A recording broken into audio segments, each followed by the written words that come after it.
A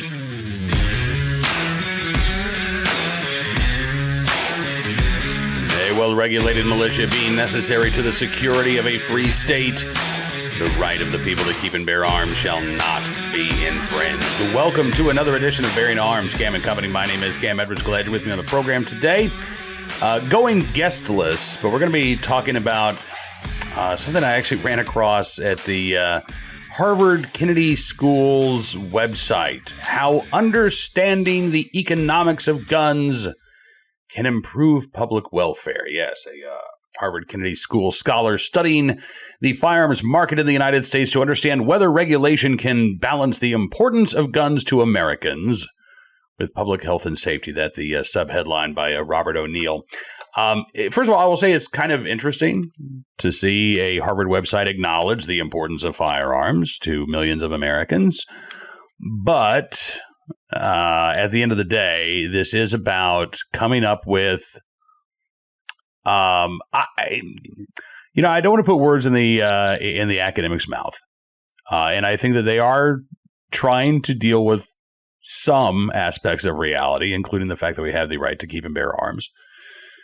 But again, it is about balancing public safety with that right, and I don't think that's the right approach, because our right to keep and bear arms should not be subject to limitations based on the actions of criminals or those who criminally misuse a firearm. And that, I think, is fundamentally what this is about. So O'Neill talks about a couple of scholars, Luis Armona, who's an assistant professor of public policy at the Harvard Kennedy School, who has co-authored two papers on the free market, basically, in firearms. According to O'Neill, he believes a better understanding of the basic economics of firearms, why consumers buy them, how manufacturers price them, how regulations like taxes affect the behavior for market participants, will lead to, quote, better policies, reduced violence, and possibly even buy-in from pro-gun interest groups. Now, that was the one that I thought, okay, if you want buy-in from Second Amendment groups, I'm curious. I want to hear what you have to say. So Armona and his co-author on these studies, Adam Rosenberg, who's a doctoral candidate at Stanford, used gun purchase data from Massachusetts, which, as O'Neill says, is one of the very first such data sets to be made publicly available, in combination with other data sets to better understand the legal firearms market. While they did not have identifying data for individuals, they were able to see general characteristics. Firearm buyers, they say, much more likely to be male and live in areas that are more conservative based on voting patterns, more rural, and less racially diverse. The research in that paper measuring the market for firearms, according to O'Neill, quote, helps set the stage for further work by highlighting how primary data sources can shed light on fundamental features of the firearm market. So, it's interesting. We were just talking earlier this week with Nolan Howard, right, from 617 Defense in Boston. Now, according to this data set in Massachusetts, basically a bunch of rural white guys who are buying guns in the state. But that's not the only, even if that's true, even if the majority of firearm purchases are guys who live and look like me, that is certainly not the case for every gun owner in the state of Massachusetts, right? There are plenty of women who are buying guns. There are plenty of African Americans who are buying guns. There are plenty of Hispanic Americans who are buying guns. And gun ownership appears to be becoming more diverse across the country. In the wake of Donald Trump's election, there are a lot of folks on the left who are now saying, oh my God, I want a gun. So I don't know what that data set actually tells you. And again, is Massachusetts gun ownership habits typical of gun ownership in the United States, given the restrictions that Massachusetts puts in place? It's a lot easier for somebody who lives in rural western Massachusetts to acquire a firearm than it is for somebody in Boston, quite frankly. It's cheaper. It's much easier to find the mandated training. There are more gun stores available in these rural areas, per capita anyway, than in Boston, Massachusetts. So I don't know that that data set actually would tell the researchers a whole lot. But in a second research paper second best amendment, market power and tax design in the firearms industry, Armona and Rosenberg used detailed data on the demand and supply side of the gun market, the characteristics and prices of firearms, microdata from Massachusetts, and aggregate gun sales from other states to understand how regulations would impact consumers and social welfare. Some facts, O'Neill writes, immediately stood out to them. First, the ability to purchase firearms provides a lot of benefit to consumers. And that's interesting, right? Around $18 billion per year, just over 10% of the value to consumers from being able to purchase a new car. Second, there are already more guns in the United States than people, and existing firearms stay in usable condition for many years, which limits the impacts of firearm market regulations on public health outcomes like gun deaths. Unless you buy back all 330 million weapons that are in circulation, you can't influence homicide rates as much as policymakers might like, Armona says. So what those two facts combine to mean is that the trade-off between public health and the immense benefits that consumers receive from being able to buy guns is not trivial. These are similar magnitude objects. So, again, I said at the outset, even though I think Armona and his colleague are looking towards more regulation as an answer, he at least is willing to wrestle with some aspects of reality that, quite frankly, most gun control advocates are not, right? We have more guns than people in this country. Unless you find a way to round up all those guns, you're not banning your way to safety. And by putting those regulations in place, by making it harder for people to exercise their right to keep and bear arms, you again are not only impacting their rights, but you are impacting their values. You are impacting their political choices, right? You are making it more likely that they're then going to vote against that party that is stripping them of those rights. Armona went on to say that a lot of people on the left who advocate for further gun regulation believe that we should just ban all guns.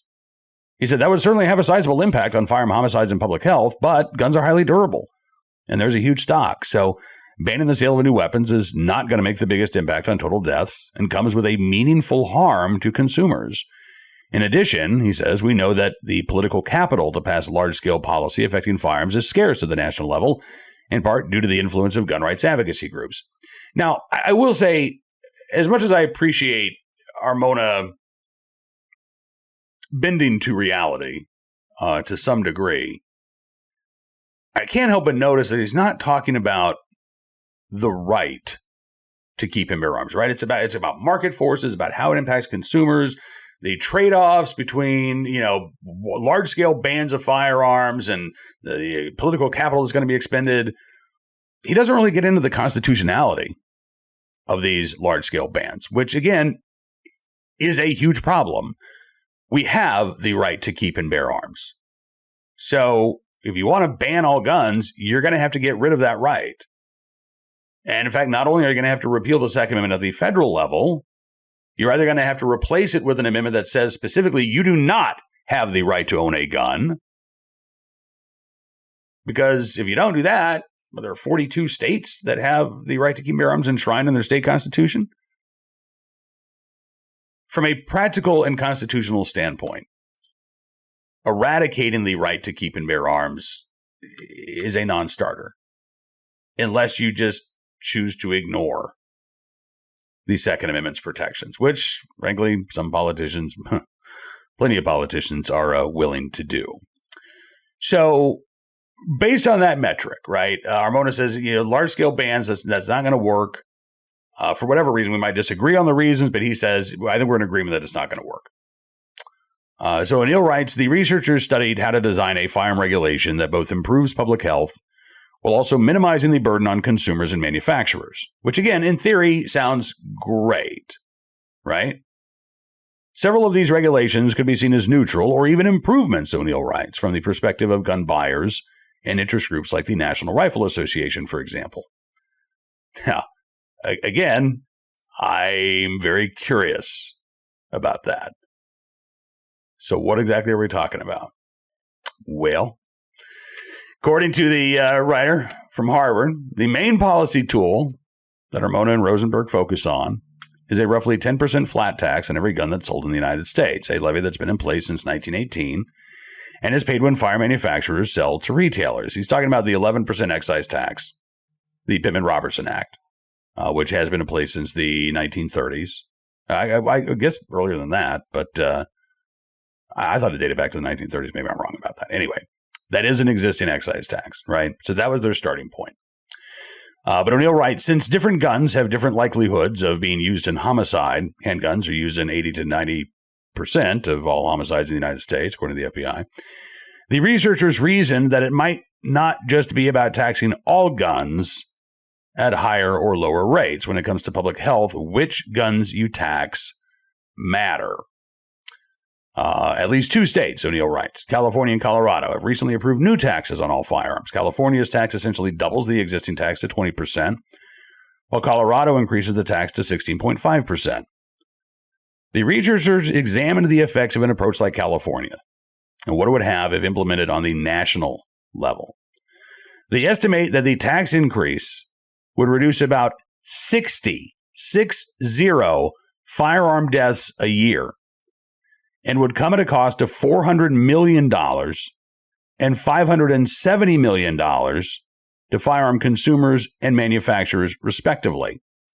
Moreover, they write, gun owners in Republican states would be harmed the most, which is a feature, not a bug for the anti-gunners, right? The authors write, given the politically polarized views on firearms regulation in the United States, with Republicans generally supporting laxer policy, this policy is likely to be politically infeasible. I would agree. But let's go back and talk about something for a second. So if the researchers say, if you implemented this, another 11% excise tax, like California has done, nationwide, you would, their estimate, reduce the number of gun-related homicides by 60, not 60%.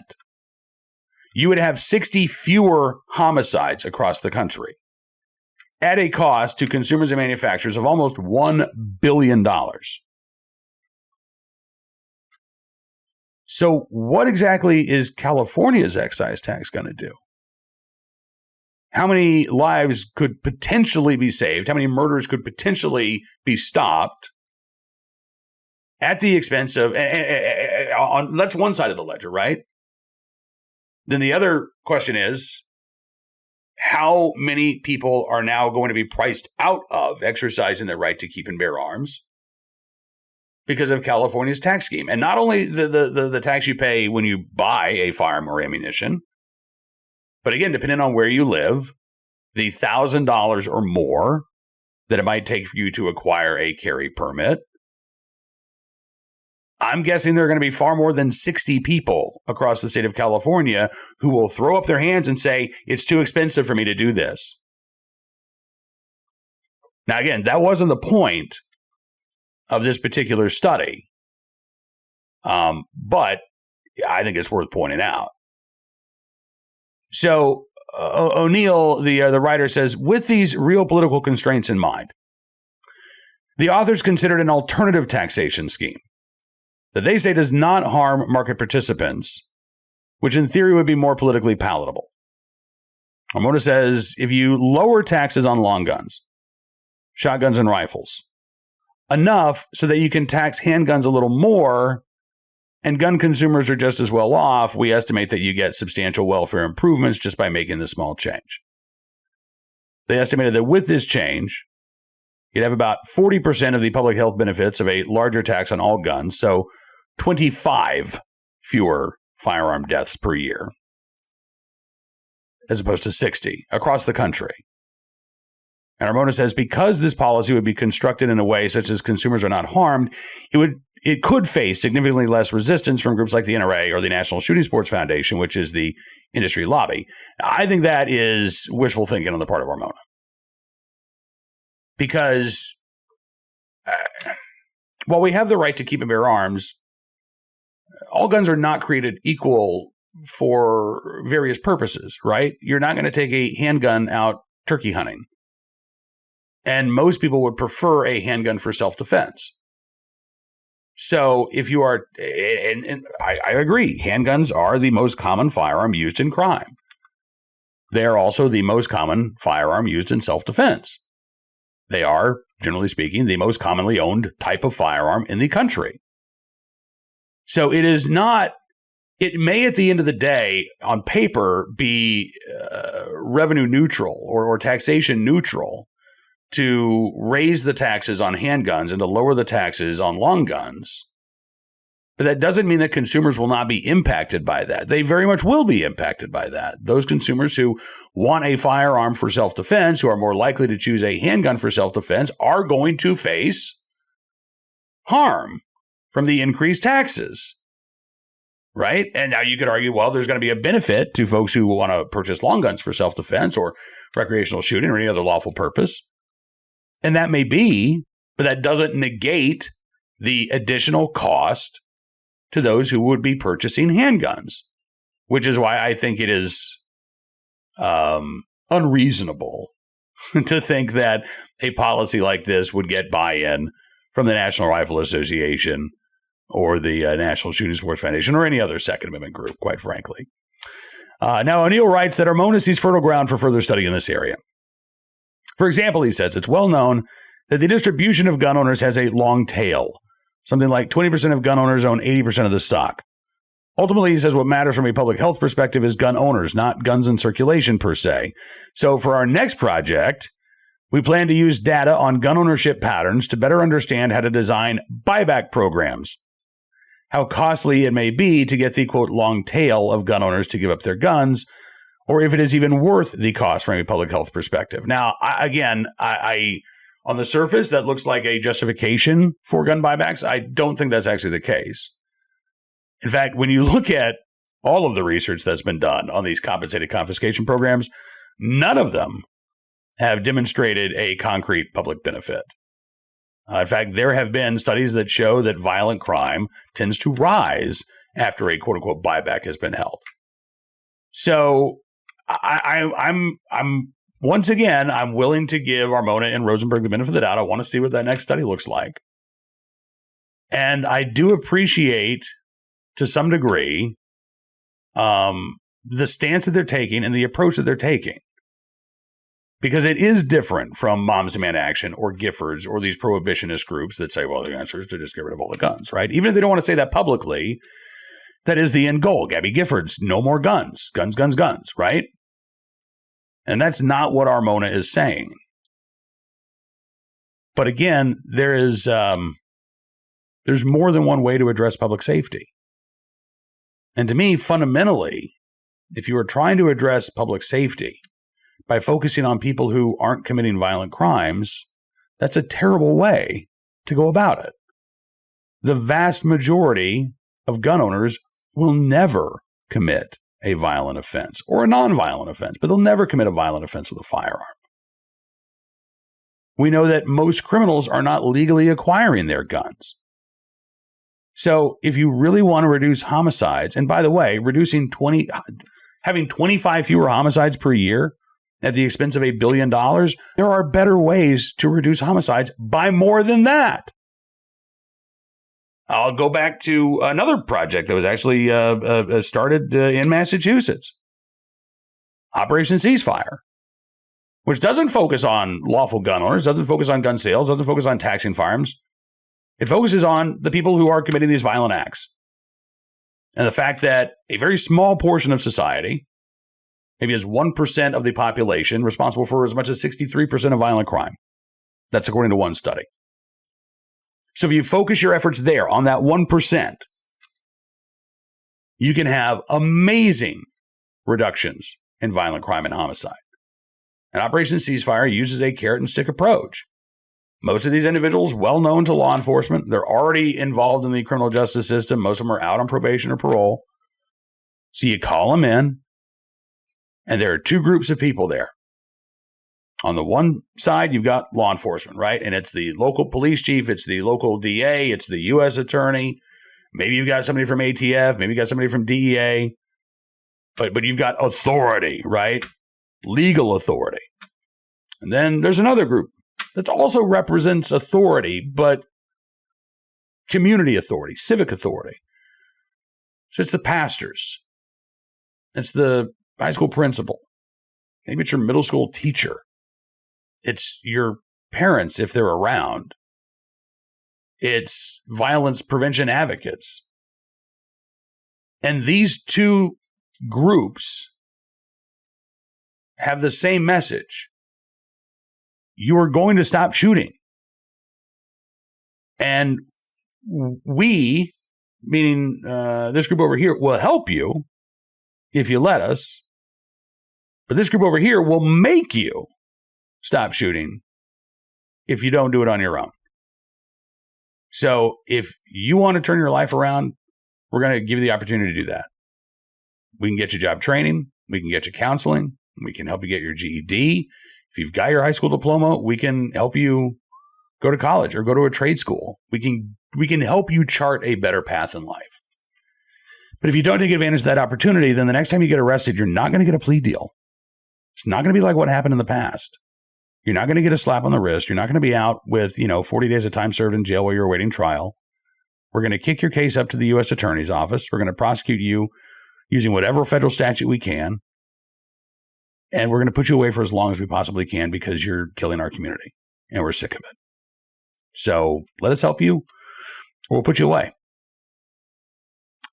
Juvenile homicides in Boston dropped by more than 50% when this program was put in place in the late 1990s. Since then, it has been replicated around the country to great success. It's not a guarantee. I mean, there's a lot of working parts to it. But when you got stakeholders who are on board, when you get the egos out of the way, when you have this multi-agency cooperation, when you've got a commitment to put this plan in place and to stick with it, yeah, homicides can drop by more than 50%. That's a big win. And again, it's not taxing gun owners. It's not looking for a way to find a gun control regulation that gun owners won't object to.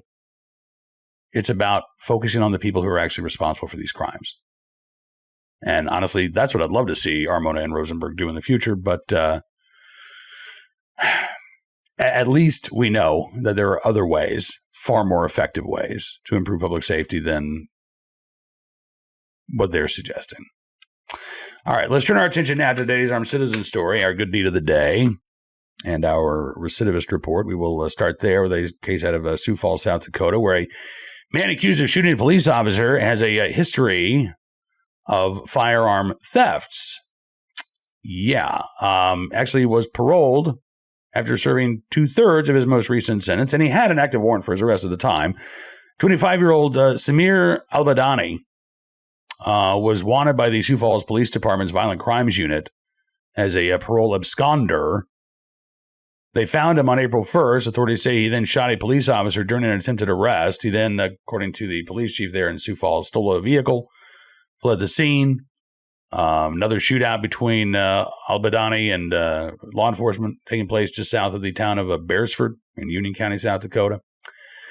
According to South Dakota court records, and the Republic newspaper, Albadani's adult criminal record started in December of 2017. He's 25, so basically from the time he turned 18.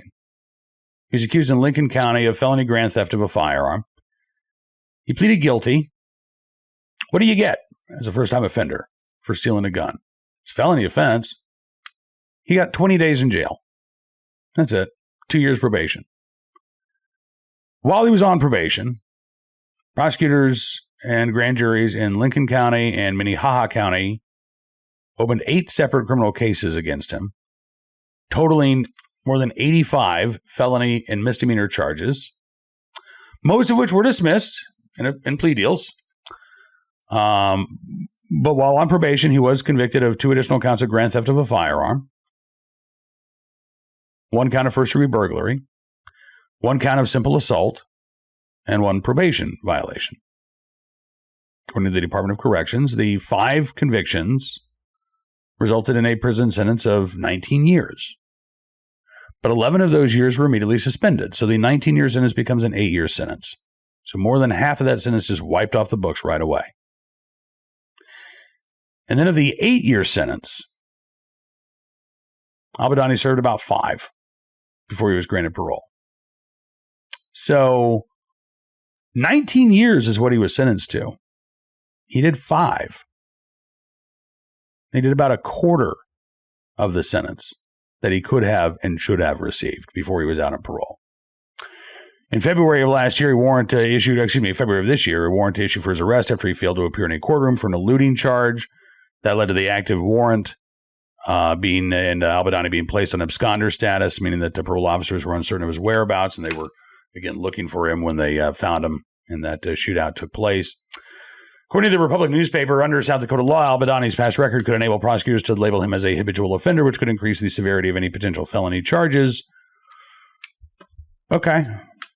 Great. And what does that mean? He serves 30% of his sentence next time? 40%? South Dakota has great gun laws, but this is an issue that is, and it's not just related to South Dakota. I mean, this is a problem that is endemic within our criminal justice system. We talk a lot about truth in sentencing laws. Yeah. Well, here's an example where there's no truth in that 19-year sentence. And we can go back to that first charge. 20 days in jail for stealing a gun, 2 years probation. I think that's way too light a sentence. But when you are accused and convicted or take a guilty plea to additional crimes when you're out on probation, that to me shows, okay, what we did the first time around didn't work. So the time for leniency is over. And instead, the criminal justice system in South Dakota doubled down on that leniency and gave Al-Badani the chance to walk out of prison a free man after serving about a quarter of the 19-year sentence that he received. All right, on to today's armed citizen story from Iowa, where a sheriff says an intruder was shot and injured during a break-in in Maquoketa. I know how to pronounce Oklahoma names like Tahlequah and Potawatomi, but I confess I'm not quite as familiar with Iowa Native American names. So Maquoketa is how I'm going with it. I apologize if you are a resident of this town and I'm butchering the pronunciation, but there you go. Deputies dispatched to a home about 12:15 in the afternoon on April 1st after a 911 call reported an attempted break-in. While deputies were responding, Jackson County Dispatch got a follow-up call indicating that the person trying to break into the home had been shot. When Jackson County deputies arrived, they found an adult male who had been shot multiple times. He was taken to a regional hospital for treatment of serious injuries. Iowa Department of Public Safety Division of Criminal Investigation is currently assisting Jackson County in investigating this case. Authorities say there's no ongoing threat to the community. Don't have a lot of details about this. But again, if this individual was trying to break into a home, you have a reasonable belief that they are not there to drop off Girl Scout cookies or to give you your paper. And I suspect that this, again, if all of the evidence continues to point in this direction, I think this is going to be ruled a justifiable use of force here. But we'll keep our eyes open for more details. Finally today, our good deed of the day in the right place at the right time, willing and able to do the right thing. A group of Good Samaritans in Ohio who came to the aid of an individual who was in really bad shape after a car accident on Interstate 90. That man getting a chance to say thank you and honor those Good Samaritans this week. This was in Concord Township. Their Fire Chief Matthew Sabo talked about extending the deepest gratitude and commendation to these Good Samaritan. Wrong segment here. Ralph Gamber, Meredith Homerick, Sean Labus, Janelle Miskey, Jessica Presley, Megan Dwyer. It was March the 12th.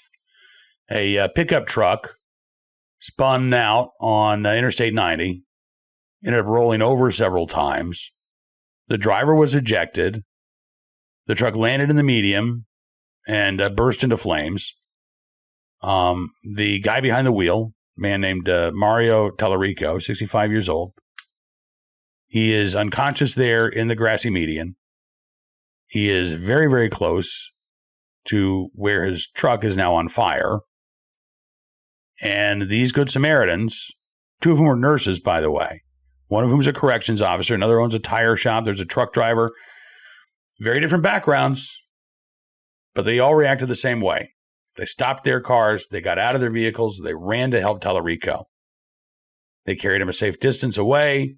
They started performing first aid. Ralph Gamber said we had a wonderful team. Never knew these people before, but everybody clicked. Everybody wanted to help Mario. Everybody was all in. Everybody was working as fast as they could to get him away from that burning truck. Now, Mario Tallarico doesn't remember the accident. He doesn't remember the aftermath. He said that it was only when he was in the hospital and he was recovering did he start to understand just how lucky he was to be alive and how grateful he was for those Good Samaritans to be there. He is still recovering. He's got a cracked sternum. He's got bruised lungs, broken ribs, but he was there in person in Concord Township this week to say thank you. He said there are no words. He said, I think they were all put there for a reason, man. It's like a team that was put together at that time for a reason. And maybe that is the case. I don't know. Megan Dwyer spoke to a Fox 8 in Cleveland. She said she's so relieved to see how good he's doing, saying he looks amazing. Said I really wasn't sure the day of the accident how things were going to turn out. So it's really nice to see that he's up and he's with his daughters and his family, and he's doing well. You know, so many times we see these stories and these Good Samaritans are never identified. We never see that follow-up. A lot of times we'll see these stories and the person who was saved is looking to find that Good Samaritan, and that doesn't always happen. But I'm glad that Mario Tallarico was able to connect with Ralph Gamber, Meredith Homerick, Sean Labas, Janelle Miskey, Jessica Presley, and Megan Dwyer to say thank you for being in the right place at the right time and willing and able to do the right thing. And that is going to do it for this edition of Bearing Arms Cam & Company. I want to thank you for being a part of the program as always. I am looking forward to seeing you back here again on Monday. What do you think the odds are we get news from Snopes and Ocean State Tactical at the Supreme Court? I mean, we'll get news one way or the other, right? Either we get no word from the court at all or we get some word. Well, either way, we'll be talking about it on Monday. I continue to be cautiously optimistic. I'm like Charlie Brown in the football. This time around, SCOTUS is going to give us what we want. We'll see. But in the meantime, have a great rest of your week, a fantastic weekend. We'll see you back here soon. Until then, be well, be safe, and be free.